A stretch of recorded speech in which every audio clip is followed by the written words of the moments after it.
Acústica Noticias presenta Acústica Rural, el informativo con los pies en la tierra.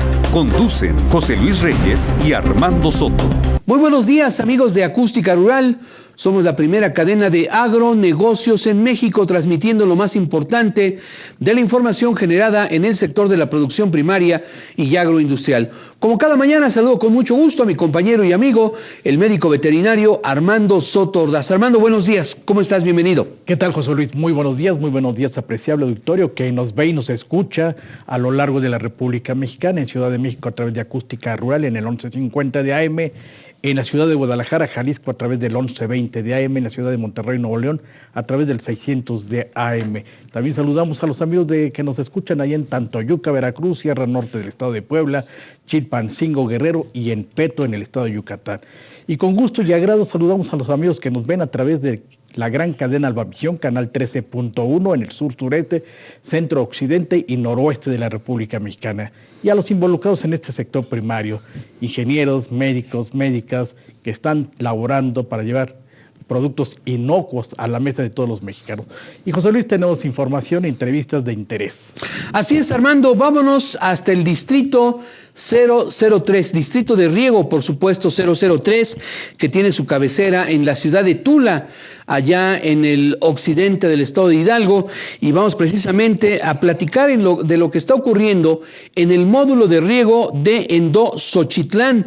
¿Por qué? Porque los productores de maíz de esa región se están incorporando a la producción agroecológica de este importante grano. Y para ello vamos a platicar unos instantes con el licenciado Leodegardo González Estrada.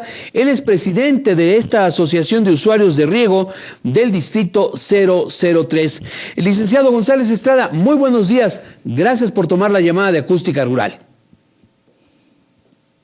Muy buenos días. Un saludo a todo su auditorio, un saludo especial para ustedes. Ahí nada más para corregir un poquito, mi nombre es Leodegario Gutiérrez Estrada. Gracias, licenciado. Coméntenos usted la importancia que existe de contar con maíz de riego diferenciado con el maíz de temporal. Bueno, primeramente, para comentarles un poquito, nosotros nos encontramos en el distrito 003 Tula. Soy presidente del módulo de riego en Endó Xochitlán. Y nos encontramos en una zona del Valle del Mezquital, yo creo que ha sido beneficiada por muchos años con el riego proveniente de la Ciudad de México. Sabemos que de pronto no es tan factible en algunas zonas, sobre todo, por ejemplo, Tula, lo que acaba de pasar en el mes de septiembre, la afectación que tuvieron allá, pero nosotros en la parte rural, en la parte agrícola de Equipo, somos muy beneficiados por ese caudal de agua que llega de la Ciudad de México. Primeramente, pues comentarles que la ventaja de tener este riego, pues nos hace que esta zona sea muy productiva, ¿no? En términos generales, porque tenemos el agua disponible prácticamente durante todo el año. Eso nos conlleva que nuestro riego pues sean en tiempo y forma, y eso nos ayuda a incrementar nuestra producción y a tener una buena producción, sobre todo en la parte de cantidad y calidad, ¿no? Yo creo que no le pedimos nada a los amigos acá de Sinaloa. Yo creo que la calidad de Valle del Mezquital es muy buena y yo creo que estamos al nivel o incluso en algunos casos yo creo que superior a esa calidad que tienen allá en Sinaloa. Licenciado Leodegario, si nos puede comentar cuántas unidades ustedes tienen de conformación en este riego, cuántas hectáreas y cuál es la superficie que tienen de riego en esta zona de Tula Hidalgo.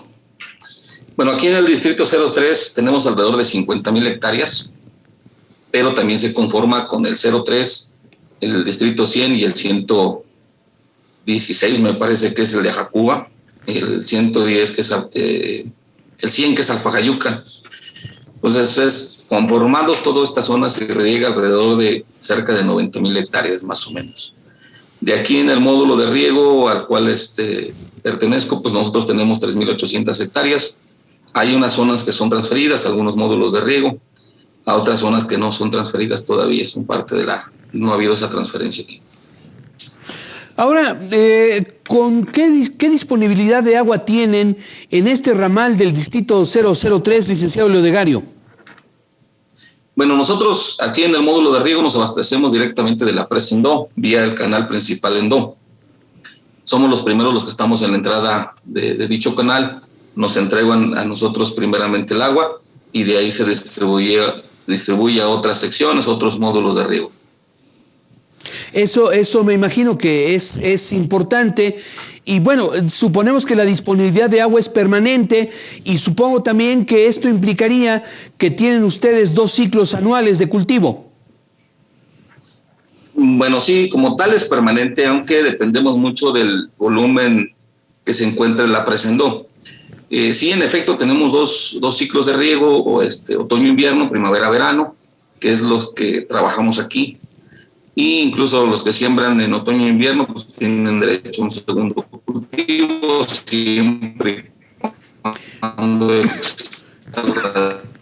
Licenciado González, perdón, estamos teniendo problemas con la comunicación.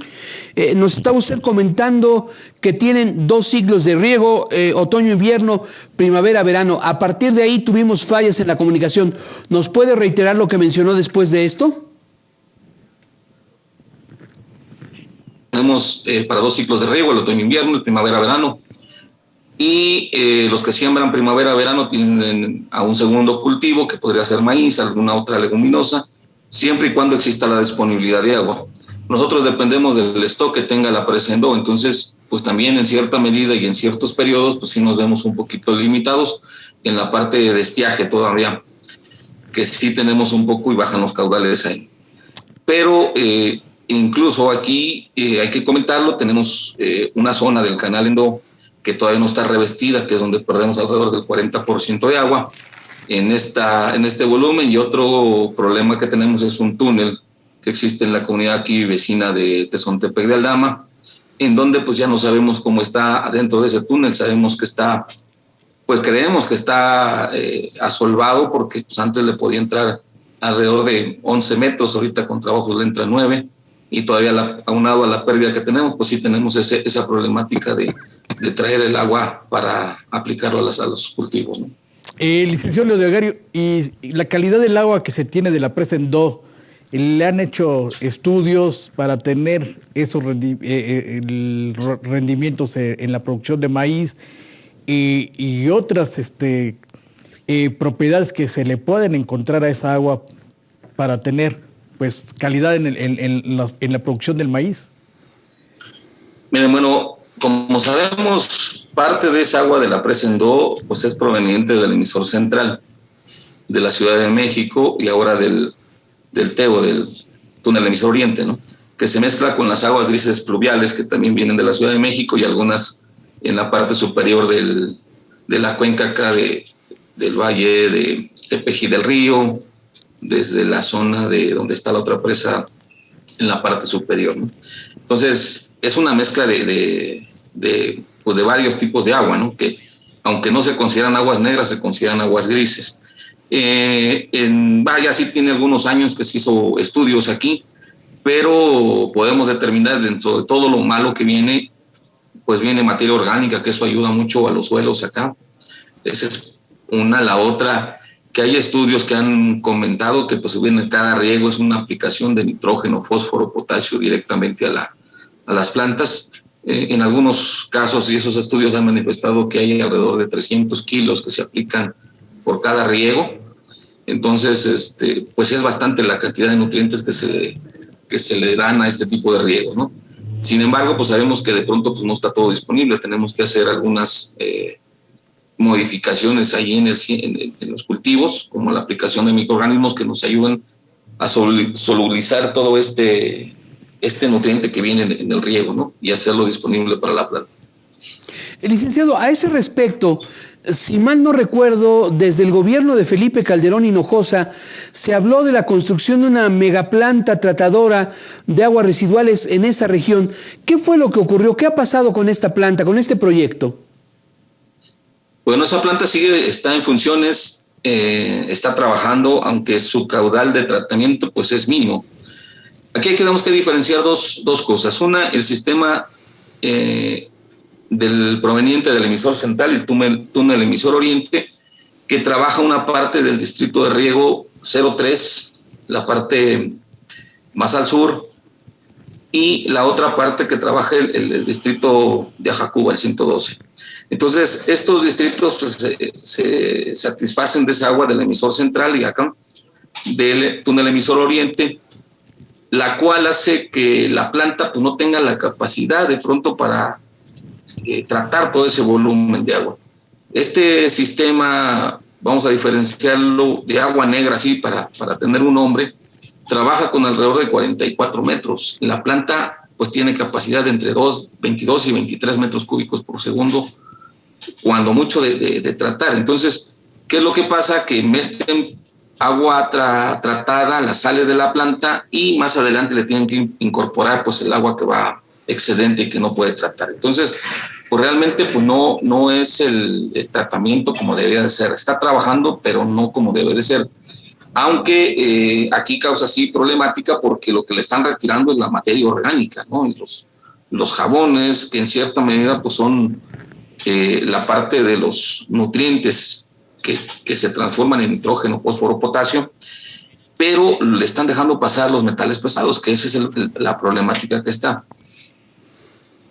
Y el otro sistema pues es de la Presendó, que se deriva de la Presendó y se trabajan de manera diferente, pero la planta de tratamiento no vierte esa agua tratada de la Presendó.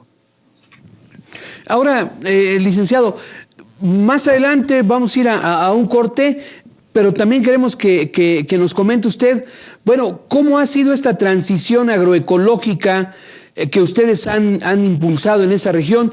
Hace rato nos daba a conocer un dato relevante en el sentido de que pueden alcanzar rendimientos por hectárea muy similares a los que se tienen en las regiones productivas de los estados del noroeste del país, principalmente en Sinaloa. Adelántenos un poco de esto, ¿cómo ha sido esa transición ecológica? ¿Desde hace cuánto se inició?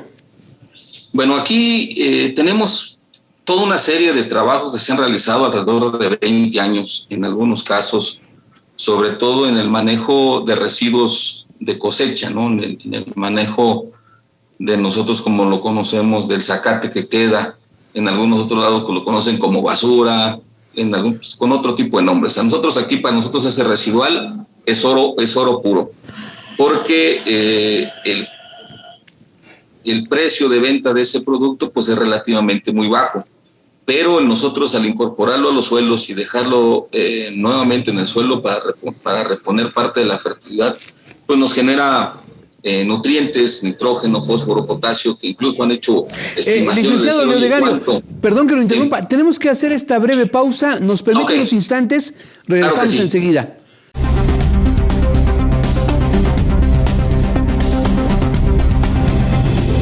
Seguimos adelante, amigos de Acústica Rural, la primera cadena de agronegocios en México. Estamos conversando con el licenciado Leodegario Gutiérrez Estrada, presidente de la Asociación de Usuarios de Riego del Distrito 003 en Tula, Hidalgo. Entonces, la transición agroecológica se inicia hace aproximadamente 20 años, licenciado, y nos hablaba usted de la importancia que tiene el zacate residual, todo lo que queda de la cosecha anterior.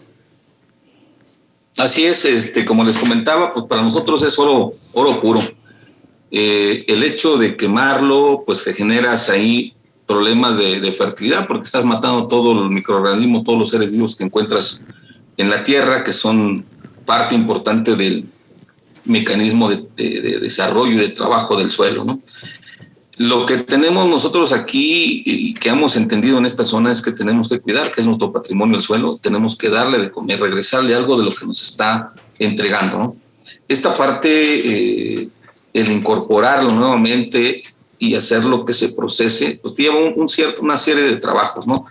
Pero no son nada complicados, ¿no? Para el beneficio que te genera. He estado por ahí revisando algunas estimaciones pues antes de la subida de los fertilizantes, ¿no? Y si transformamos la cantidad de beneficios económicos que nos deja el dejar el zacate, yo creo que todo el mundo lo empezaría a hacer, ¿no? Hablamos ahí de alrededor de unos 3,000, 4,000 pesos de fertilizante que le incorporamos al suelo, ¿no? Cuando pues nos compran ese residual por 400, 500 pesos, ¿no? Y somos lo que estamos vendiendo ese producto. y pues prácticamente cuando se lo llevan, pues prácticamente a veces hasta las piedras se andan llevando, no te dejan limpia la parcela, pensando que no se puede manejar y que no hay manera de manejarlo. Les comento muy rápido, la forma de manejarlo es muy sencilla, ¿no? Tenemos, yo creo que transformar esta visión y ver la maquinaria que tenemos disponible. No necesariamente tiene que ser equipo muy sofisticado. En algunos casos, a lo mejor si tenemos una desbaradora, pues meter la desbaradora, que ya también lo ocupan para cuando hacen el empaque de este producto, pues desmenuzarla lo más posible. Si es necesario darle otra juntada y darle otra pasada para que quede más manejable, pues hacerlo, ¿no? Y tratar de que quede extendida en todo el predio y posteriormente, si es disponible, pues a lo mejor meterle un subsuelo, una rastra, si es necesario. Y si no se va a hacer el cultivo, pues hasta el ciclo siguiente, que es el primavera-verano, pues no dejarla ahí, que siga su proceso y aplicarle microorganismos a lo mejor de diferentes cepas para que estén trabajando ahí con la humedad residual que quedó del cultivo. Si se va a trabajar inmediatamente, pues lo tienes que meterle una rastra y nuevamente echarle, por ejemplo, el otoño-invierno, una cebada, una avena, una cebada. Y si lo ves para el segundo riego, en este caso en esta zona, pues prácticamente ya todo el zacate se desapareció, prácticamente ya quedó integrado dentro del suelo. Entonces, es muy rápido el manejo, es muy, muy fácil, nada más hay que pues ponerle ganas y ponerle atención de que estamos desperdiciando una oportunidad muy grande de seguir fertilizando nuestros suelos, ¿no? Que poco a poco se van degradando. ¿Qué beneficios tenemos con el zacate? Pues tenemos una mayor retención de agua, que no se nos evapore el agua, nos puede quedar como cobertura, evitamos que también se vaya con el viento y se empiece a llevar nuestro suelo, le estamos generando materia orgánica y le estamos dejando pues nutrientes al suelo. Yo creo que son muchos los beneficios que podemos tener con esa práctica, ¿no?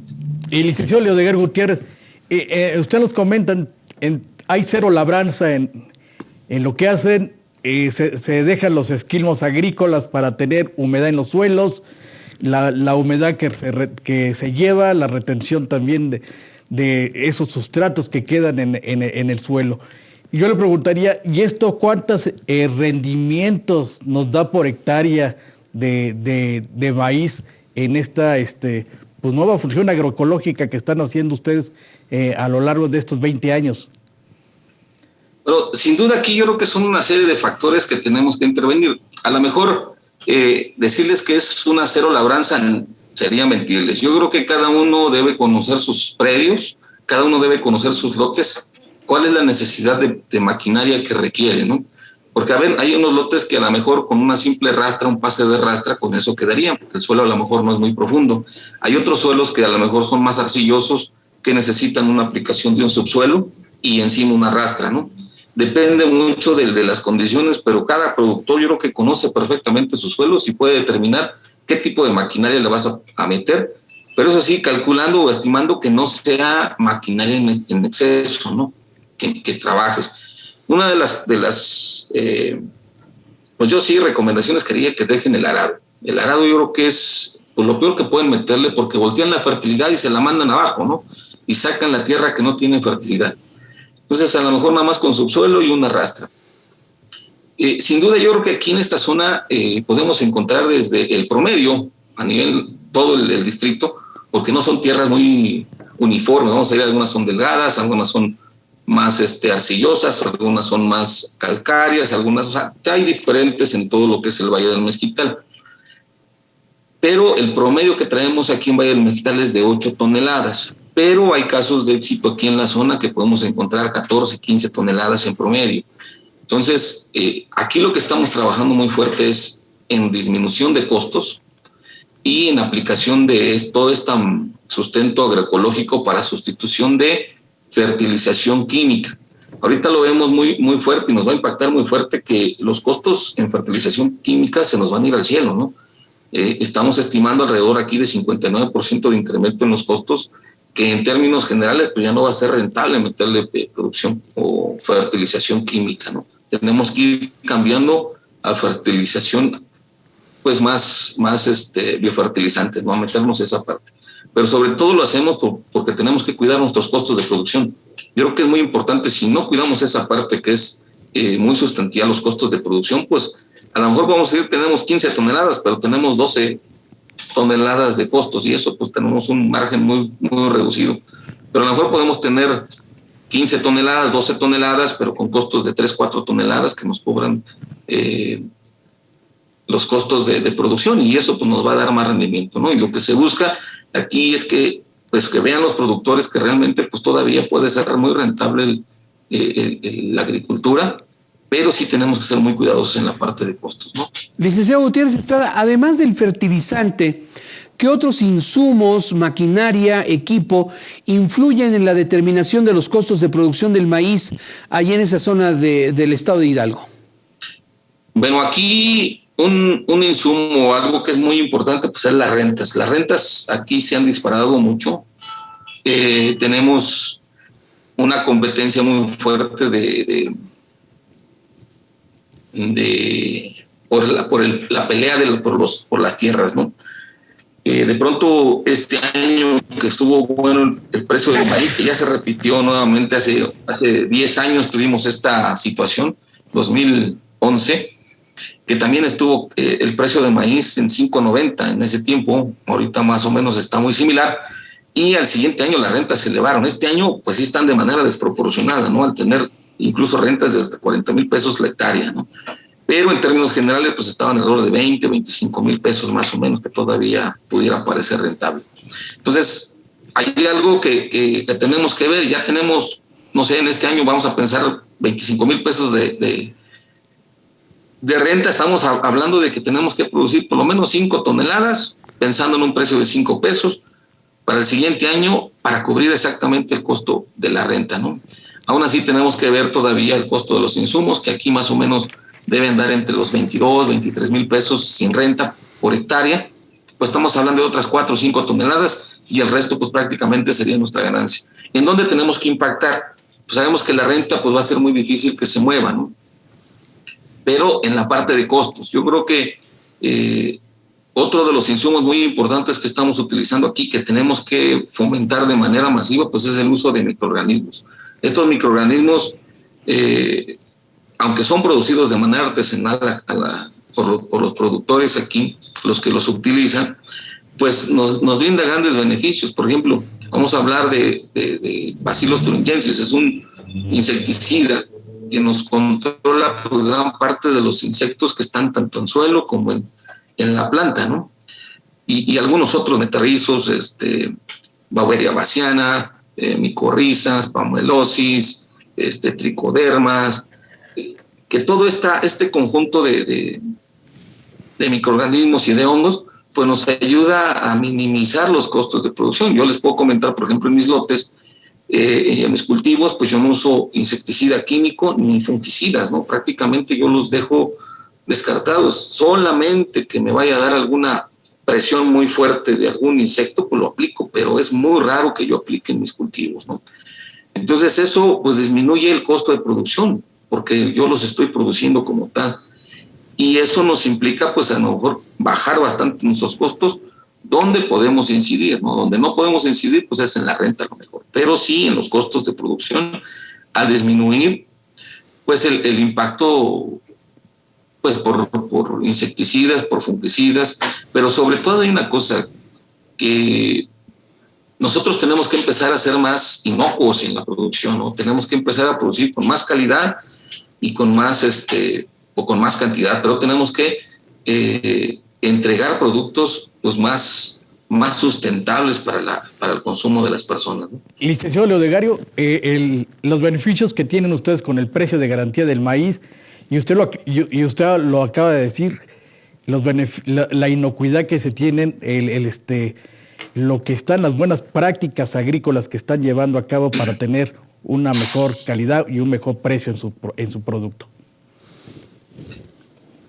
Mire, aquí hay una cosa que sí tengo que puntualizar, ¿no? Yo creo que todavía la política pública de precios de garantía pues no se aterriza de manera general a todos, ¿no? Aquí en el estado de Hidalgo y toda esta zona del Valle del Mezquital, el precio de garantía es exclusivamente para zonas de temporal, no aplica para zonas de riego. Aunque somos pequeños productores y que en promedio tienen 2.5 hectáreas en promedio, en todo el Valle del Mezquital, pues si no tenemos acceso a los precios de garantía, ¿no? O sea, nosotros tenemos todavía que comercializar, a lo mejor con algunas empresas que ya están asentadas aquí en la región, pero la mayor parte de esta producción se va a los intermediarios, ¿no? Porque no tenemos ese precio de garantía, no entramos como riego a tener esos beneficios. Yo creo que es parte de las políticas públicas que pues tienen que empezar a modificarse. La parte de producción nacional que requiere y la parte de soberanía alimentaria, yo creo que tiene que involucrar a todos los actores, tanto de temporales como de riego, ¿no? Porque si estamos buscando esta parte de ser autogestionables en la producción de alimentos en el país, pues tenemos que involucrar a todos los que están dentro del sector agropecuario y no restringidos porque tienen riego, ¿no? Podemos nosotros los que tenemos riego, si tenemos esas capacidades de un precio de garantía y algunos apoyos que pudieran venir de la política pública, pues a lo mejor todavía incrementar mucho más el rendimiento que nosotros tenemos y alcanzar esa soberanía alimentaria que pues estamos buscando. Licenciado Gutiérrez Estrada, lamentablemente el tiempo se nos agota. Muchas gracias por esta entrevista y permítanos seguir en contacto con usted. Claro que sí. Muchas gracias por la atención, muchas gracias por la entrevista. Un saludo a todos. Espero que esto poquito que hayamos platicado pues sea en beneficio de muchos productores. Claro que sí. Muchas gracias. Vamos a una pausa.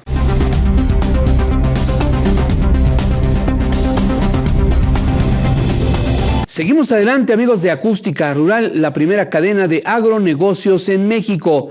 Y bien, a continuación vamos a platicar unos instantes con el ingeniero Eric Gordillo Enamorado, productor y consultor agrícola.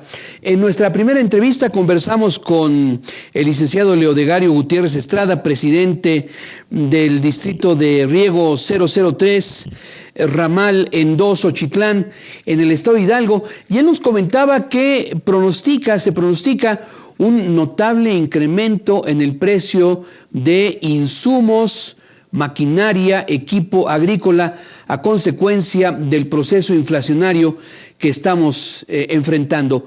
¿De qué manera va a impactar a los productores? Y lo más importante, ¿cuáles son las propuestas que Acústica Rural, a través de nuestro entrevistado, le ofrecen a usted para evitar el menor impacto posible de este incremento que lamentablemente ya inició y que muy probablemente se intensifique en el 2022? Eric, ¿cómo estás? Muy buenos días, nos da mucho gusto saludarte. Gracias, José Luis. De este lado, pues cerrando ciclo agrícola y pues muy contento de estar nuevamente con ustedes y poder llegar al auditorio. Qué bueno, Eric.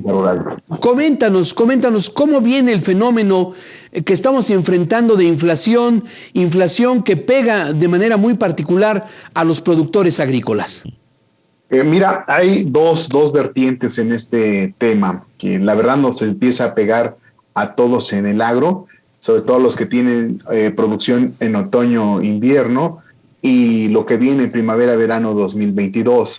La mayoría de los agricultores lo va a resentir a nivel nacional. Espero no se tome como mal agüero, simplemente como una cuestión que se va más allá de nuestro ámbito de competencia, más allá de lo que ofrece el distribuidor, el vendedor de agroquímicos o de fertilizantes. Estamos ahorita en una dinámica de carácter mundial, desde Argentina hasta Canadá, de toda Europa, Australia, Asia tienen este problema, África es exactamente lo mismo, y en ese sentido pues nos toca vivir una cuestión de reactivación de la economía, de plantas que estuvieron cerradas por temas de pandemia, y una serie de fenómenos como el alza en el gas en Europa, que el gas viene siendo el principal insumo para la producción de fertilizantes, y una cuestión también de logística mundial para mover lo que tiene que ver con moléculas que integran o con las que se formulan los agroquímicos. En ese sentido, el panorama pues es hacia la alza, va a repercutir en los costos de producción de los agricultores en todo México. Eric, ¿por qué es importante el alza en el precio del gas que se distribuye en Europa? Tengo entendido que los principales distribuidores son Rusia, Ucrania, que en estos momentos incluso están en conflicto político. Es correcto. Fíjate que el alza en el gas pues es un proceso que se ha venido dando principalmente, como tú bien comentas, en Rusia y Ucrania, que son los principales países productores, pero también tiene que ver con una cuestión en Estados Unidos, donde Estados Unidos está cerrando un tanto las exportaciones que hace de gas para dedicarse al consumo interno, como le llaman, ¿no? En Estados Unidos se está preveyendo usar el gas que antes se exportaba para usos a nivel interno del país. Y eso tiene una repercusión directa en las bolsas, en los mercados, sobre este insumo que es clave para la elaboración de los fertilizantes nitrogenados. Y bueno, tenemos entendido que los fertilizantes nitrogenados precisamente son los que tienen mayor uso en la agricultura. ¿Es así? Es correcto. Fíjate, en los últimos 6 meses, la urea que muchos productores utilizan por todo México ha tenido un incremento de casi el 70% en su costo. El DAP, que es un fertilizante que le sigue en importancia, ha subido aproximadamente 63%. Y en el caso de insumos como lo son insecticidas, herbicidas, el incremento va arriba del 30%. Pues esto pinta un escenario difícil. ¿Ya se está reflejando esto en México? ¿Cómo está ocurriendo, Eric? Mira, lo vemos cuando nosotros como productores vamos a la tienda de agroquímicos o donde compramos nuestros insumos y pues nos damos cuenta que hay una alza en los precios. Eso es lo primero lo que observamos, y pues no es una cuestión, insisto, del vendedor local, es una cuestión global, y el productor pues tiene que buscar alternativas que le permitan pues bajar costos, mantener su proceso de producción. ¿A quién le va a pegar esto? Pues a los productores de pequeñas superficies y también a los grandes, pero creo que va a ser más significativo con los de pequeñas superficies. Entonces ahí el productor tiene que buscar alternativas y ojalá nos permitan platicarles algunas propuestas que están en la mesa, que están validadas científicamente, productivamente hablando, y que le pueden ser significativas en esta situación a los agricultores. Estoy leyendo noticias desde la mañana y en caso de Argentina muchos productores están migrando a estas tecnologías amigables con el medio ambiente. Eric Gordillo, Armando Soto, muy buenos días. Con todo lo que están ahorita poniendo en la mesa, José Luis, tú, el desarrollo también de estas cadenas de valor, cadenas de suministro que se están viendo en la productividad de alimentos a nivel mundial, soberanía alimentaria, pero también lo que ustedes comentan, la falta también de algunos suministros por condiciones climatológicas, condiciones en Asia, lluvias, en América también, las temporadas de frío en los hemisferios, y eso también ha repercutido también, y también otros procesos de desarrollo que hay en cada país, ¿no? Han repercutido en la producción, y se viene también hoy en día de que muchas naciones están tomando la producción agroecológica para mermar, tener también salud en el humano y salud en el medio ambiente. Es correcto, Armando, yo te agradezco mucho el comentario porque eso le permite al auditorio pues dimensionar de que si bien hay una problemática, también hay alternativas a las que tenemos que emigrar gradualmente para no vivir estas situaciones de incertidumbre financiera que repercuten en el costo de los alimentos que están en nuestra mesa. Lo que vamos a observar en los próximos meses, yo espero equivocarme, es que haya un alza en los alimentos en centrales de abasto, en las ciudades, en los municipios, porque al final del día, pues todo se va trasladando, ¿no? En el caso de México, todo se mueve por tierra, hay costos asociados a logística y eso, pues de alguna otra forma, va a repercutir en estos precios que estamos observando al momento de que un agricultor sale y compra sus insumos para la producción que tiene planeada en este ciclo y el que viene. A ese respecto, Eric, ya tenemos el alza en las materias primas que repercute en el aumento de insecticidas, plaguicidas, fertilizantes. Tenemos el incremento también entonces en los precios de logística. ¿Qué otros factores contribuyen y están aumentando en la formación del precio agrícola, Eric? Mira, una parte también tiene que ver con que muchos productores todavía no están en la parte organizada. Y entonces las compras son compras hormiga, por así decirlo, son compras individuales. Yo creo que una alternativa que se tiene que valorar y dimensionar es la forma de hacer compras consolidadas y de esa forma pues estar bajando a lo mejor 4 o 5% al momento que podamos hacer compras en grupo con nuestros vecinos, con productores de nuestra localidad, de nuestro municipio. Creo que aquí hay la oportunidad para empezar a articular cuestiones de compras consolidadas, porque el tema de compras individualizadas también repercute en la forma en cómo yo pago los insumos agrícolas que compro. Ahora, ¿cuáles son las propuestas, Eric, que tenemos a nuestro alcance gracias a las nuevas técnicas agroecológicas que se han desarrollado en los últimos años? Mira, da hasta el clavo con el comentario, yo lo celebro porque al final del día, desde estercolizar nuestros predios, el uso de abonos orgánicos, compostas, lombricompostas, soluciones de nutrición, pan de piedra, que podemos usar para nutrir nuestros cultivos, puede en una buena medida sustituir la parte de fertilizantes convencionales, la parte de fertilizantes químicos, y en el caso de ecotecnias como puede ser el manejo preventivo de plagas a través de la aplicación de repelentes, el sembrar plantas repelentes en nuestro predio, va a ayudar a que la cantidad de insumos, dígase fertilizantes y agroquímicos que usamos para producir lo que nosotros sembramos, se reduzcan. Y entonces ahí existe la posibilidad de hacer esta economía y de ayudarnos en términos económicos e incluso medioambientales a bajar el consumo de estos insumos que por lo visto van a estar a la alza en los próximos meses. No quiero imaginarme, y la verdad espero equivocarme, a qué precio vamos a estar comprando los fertilizantes cuando inicie el ciclo primavera-verano 2022. Eric, sí, adelante, Armando, por favor. Eric, perdón. No sé si hayas cuantificado, se haya cuantificado de cuánto es el ahorro de cada productor utilizando ya ecotecnias, usando bioinsumos, y también el desarrollo de la economía circular en el campo. Mira, fíjate que la experiencia que hemos desarrollado, un productor puede bajar sus costos o mantener sus costos en ese momento de alzas, y hablamos de un 17 a un 22%. Entonces, es algo significativo, y la parte pues de que al final del día también se da un proceso de empoderamiento, de aprendizaje, y esta parte de dependencia que tenemos a nivel nacional de estos fertilizantes, pues se puede ir reduciendo, y ahí sí podríamos hablar que en algún momento, si más productores adoptan y adaptan estas ecotecnias productivas, empecemos a hablar de una verdadera soberanía alimentaria en términos de evitar la dependencia que tenemos de la importación de estos insumos como son los fertilizantes y los agroquímicos.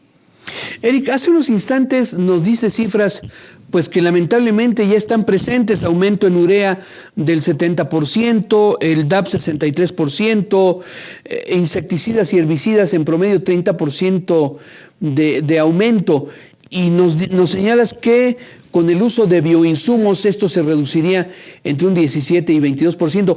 ¿El productor ya conoce esta ecuación? ¿El productor que tradicionalmente ha venido utilizando estos insumos químicos ya está dispuesto a hacer esta migración a las agroecologías? Yo creo que esta va a ser la oportunidad para que muchos agricultores de pequeñas superficies volteen a ver esta parte. Y la verdad es que este conocimiento, estas innovaciones no son de uso masivo. Nos falta todavía hacer un proceso de escalabilidad en donde podamos llegar con información puntual, con demostración de métodos, con validación de estas tecnologías en todo el espectro de cultivos que se siembran a nivel nacional, y de esa forma lograr este cambio en la forma en cómo se producen alimentos aquí en México. Nos falta mucho por hacer, es la gran oportunidad. Creo que ahorita que se presenta este fenómeno adverso de precios hacia arriba, muchos productores van a voltear a ver esta otra oportunidad. ¿Nos permites unos segundos? Vamos a una pausa y continuamos conversando contigo sobre este importante tema. Gracias. Vamos a una pausa. Está usted en Acústica Rural, la primera cadena de agronegocios en México.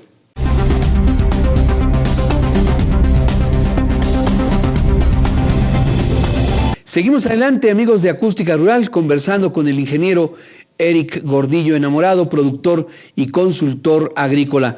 Entonces, Eric, nos comentabas que estamos ante la gran oportunidad para que la mayoría de los productores migren a técnicas más amigables con el ambiente, que les van a permitir reducir los costos y dejar de enfrentar esta subida importante que enfrenta la maquinaria, los insumos de uso agrícola para la temporada primavera-verano.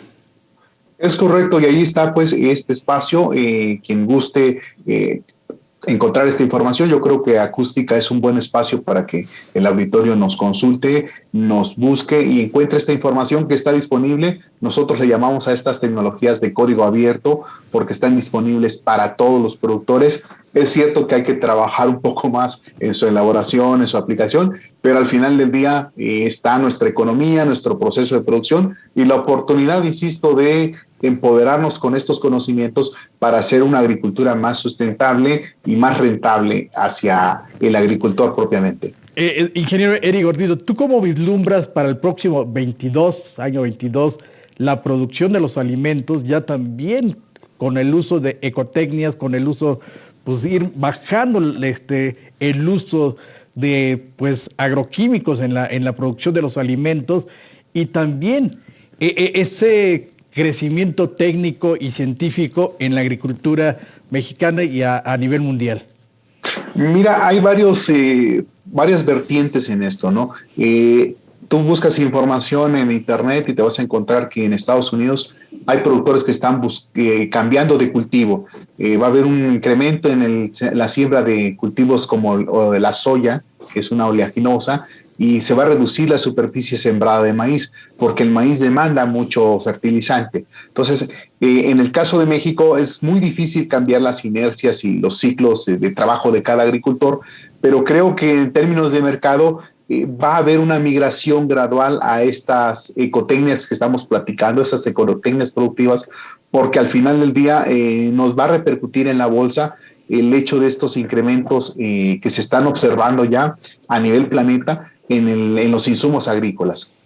Eric, esta migración que tú comentas y que está ocurriendo en los Estados Unidos, ¿también podría darse en México? Es decir, que productores de maíz migren a otros cultivos. Es probable, pero es complicado porque no tenemos una cultura de rotación de cultivos a plenitud. Tal vez en estados como Sinaloa, en algunos espacios de producción en Jalisco, pueda darse esa reconversión productiva, pero dependemos mucho del maíz, en caso de grandes superficies, cultivos convencionales que dependen exclusivamente del temporal. Entonces, esa migración es un tanto difícil, ese cambio y esa reconversión productiva hacia otros cultivos es complicada aquí en México. No obstante, pues el productor tiene que valorar esta parte, si sigue haciendo lo mismo y esperar algún resultado diferente, o buscar alternativas, como lo comentábamos hace unos instantes, y empezar a aprender y a empoderarse propiamente con otras alternativas de producción que le puedan ser más significativos en el bolsillo. ¿Cuáles podrían ser estas alternativas? Mira, lo comentábamos, pues la migración hacia insumos de origen orgánico. No, me refiero perdón, Eric, me refiero a cultivos. Mira, en el caso de cultivos, pues en el temporal tendríamos que hacer una valoración propiamente de la tierra, de las condiciones agroclimáticas que se vienen, que tenemos el efecto de cambio climático. Entonces, es muy complicado hablar de un cultivo como tal, pero y tener el capital sobre todo para hacerlo, ¿no? Entonces, por eso insisto, es bien complicado el caso de México hablar de una reconversión productiva, y entonces tendrías que hacer estudios a nivel institucional para tener estos escenarios y estas rutas alternativas ante esta incertidumbre que existe a nivel de insumos, pero también a nivel de mercado y de cuestiones de inflación que nos afectan a todos. Eric, perdón, José Luis. Eric, esto nos da también la pauta del aumento de la proteína de origen animal, como es la producción de leche, producción de carne, huevo, miel y otros productos que son parte de la agricultura, como se dice en el campo, antes de ser ganadero hay que ser agricultor. Es correcto, y ahí también esta alza en insumos va a tener una repercusión en la forma en cómo se producen estos alimentos de origen pecuario, y esperemos que, pues, insisto, ojalá que este escenario sea momentáneo. Tal parece que no, pero existe la posibilidad de que se equivoquen los analistas, que estemos en lo incorrecto y no suceda nada, ¿no? Lo que sí es un hecho, Armando, José Luis, auditorio, es que cuando uno va a comprar agroquímicos a las tiendas en el medio rural, los precios ya están por arriba de lo que observamos hace un mes, de lo que observamos a inicio de año. Eric, por otra parte, ¿esta subida de precios va a afectar lo mismo a un productor de maíz de temporal, a un productor de maíz de riego, a un productor de cactáceas? Tú trabajas con mucha cactácea, nopal, tuna, choconostle en la región del estado de Hidalgo, a los productores de frutas, de hortalizas, algunas de ellas de alta productividad, como por ejemplo la fresa, la zarzamora, el arándano, etcétera. ¿Va a ser el mismo impacto para todos o estamos hablando de impactos diferenciados? Compras consolidadas, de ingresos por exportación de productos. Yo creo que el efecto va a ser más hacia los agricultores medianos, a los agricultores en transición. Ahí sí va a haber una afectación económica, y esa es la importancia de recurrir a esas alternativas para suplir y cambiar la forma en cómo aplicamos insumos y usamos insumos en la agricultura. ¿Cómo definimos a un agricultor de transición, Eric? Mira, es aquel que pues no es de autoconsumo, atiende mercado local, atiende mercado regional y está en el circuito de pequeñas superficies superiores a 5 o 10 hectáreas. Ese es un agricultor de transición que está, por así decirlo, ni en la parte empresarial ni en la parte de la subsistencia, simplemente está atendiendo cuestiones de mercado. Yo lo observo mucho con productores de tuna aquí en el oriente del Estado de México y Estado de Hidalgo, en el Valle del Mezquital. La mayoría de los productores de alfalfa, de maíz y de hortalizas son agricultores de transición. Lo mismo pasa en Querétaro, productores de la costa chiapaneca, productores de mango en Guerrero, productores de naranja y de cítricos en Veracruz. Ellos son los que van a tener este tipo de afectaciones porque tienen pequeñas superficies, porque no están capitalizados, y esperemos que, insisto, estemos en lo equivocados en esta percepción que estamos platicando el día de hoy. Pues Eric, muchas gracias por tu comentario y te emplazamos a que continúes observando, estudiando el desarrollo de los insumos y en este caso los fertilizantes químicos y toda esa variedad de productos, y bueno, que sigas profundizando en estas nuevas tecnologías amigables con el ambiente, que a final de cuentas van a jugar un papel determinante en disminuir los costos de producción y simple y sencillamente, y espero equivocarme, van a determinar la viabilidad o no del negocio agrícola, Eric. Es correcto, y ahí pues está la gran oportunidad para que nuestro auditorio voltee a ver estas opciones, que se informe, que se capacite, que adquiera nuevos conocimientos, porque al final del día los conocimientos son clave en la forma en cómo hacemos agricultura y en la rentabilidad de la misma a mediano y largo plazo. Y es que, sin ser fatalista, quien no se incorpore a estas nuevas técnicas, simple y sencillamente podría estar condenado a desaparecer por el precio tan alto que va a tener que pagar para mantener un cultivo. Es correcto, y eso es lo que no nos conviene como país, ¿no? Nos conviene más bien personas informadas, capacitadas y con diferentes alternativas para generar ingresos en y con la agricultura. Gracias, Eric. Hasta pronto, amigos. Gracias. Muy buenos días al ingeniero Eric Gordillo Enamorado, productor y consultor agrícola. Y es que, Armando, lamentablemente ya es una realidad. Hace unos días entrevistamos al licenciado Juan Carlos Anaya del Grupo Consultor de Mercados Agrícolas, quien nos hablaba del mismo tema, el incremento en los precios al productor, el incremento en los precios a los consumidores. Lo platicamos con el presidente del distrito de riego allá en Tula. Se esperan aumentos muy importantes directamente al productor. Así es, José Luis. Mira, yo creo que lo interesante y lo importante es desmenuzar todo lo que se tiene dentro de la producción agrícola, que es la planeación, ¿no? Lo acabo de decir, la información es un poder. Conocer la problemática que tienes tú en tu región, en tu zona, qué productos, ¿Qué tienes que cuidar para tener una mejor producción, la biodiversidad? ¿Qué es lo que también, el manejo de tu suelo, cómo está tu suelo para poder también administrar productos de energías verdes, energías limpias, o migrar de estos productos que has utilizado por muchos tiempos, los agroquímicos, hoy utilizar productos, insumos que con el desarrollo de capacidades, capacitación, implementarlos y aplicarlos. Y esto nos da también un mejor porvenir, un mejor en la vida, productos que son saludables, tener una soberanía agroalimentaria, tener una biodiversidad en flora y en fauna en tu región, José Luis, y esta planeación pues nos da todo un desarrollo de lo que estamos haciendo y lo que estamos realizando. El campo es puntual, el campo tiene eso, conoce también el productor sus cultivos que se está haciendo a lo largo del año. Y algo que platicamos también y que es un asunto que seguiremos abordando en Acústica Rural, lo conversamos con Leodegario Gutiérrez Estrada, presidente de la Asociación de Usuarios de Riego del Distrito 03 en el ramal módulo en Xochitlán. Bueno, pues el asunto del riego con aguas de origen urbano allá en esa zona del estado de Hidalgo. Hablaba de la sanidad, lamentablemente el tiempo ya no nos permitió profundizar en ese aspecto, pero es un asunto también pendiente, Armando. Así es, José Luis, conocer la situación la llegada de estas aguas que vienen de la Ciudad de México, cuál es los rendimientos, qué es lo que aporta también y también las nuevas tecnologías que están aplicando en esta parte para tener pues ese desarrollo, esos rendimientos en la producción, José. Bien, pues estamos llegando a la parte final de Acústica Rural. Armando, muchas gracias. Gracias, José Luis, excelente día y provechoso.